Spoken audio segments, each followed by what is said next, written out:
Hello everyone, allow me to introduce the Rabbitgoo Geometric Triangle Mosaic Patterned Window Film. The window film filters out sunlight glares and blocks 84% of UVA rays and 99% of UVB rays, great for protecting you and your furniture. And it features a non-toxic static cling technology, so no glue is necessary. Installation is quick and simple. First, begin by measuring the desired window space where you would like to install the film.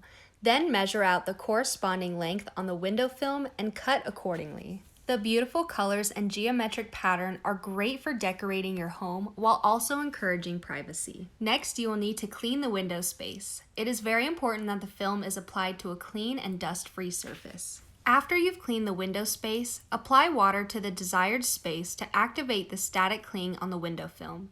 Afterwards, begin to remove the plastic backing. Be sure to remove it from the top of the piece and start to apply it to the window, pulling the backing down as you go. As you apply the film, be sure to use your hands to push out as many air bubbles as you can. Once it's fully attached to the window, you can further remove air bubbles by pushing it with a towel, a credit card, or a squeegee. Now there's no need to waste money on bulky curtains. You can have more privacy in your home at a low cost while looking stylish and unique with this Rabbitgoo Geometric Rainbow Mosaic Window Film.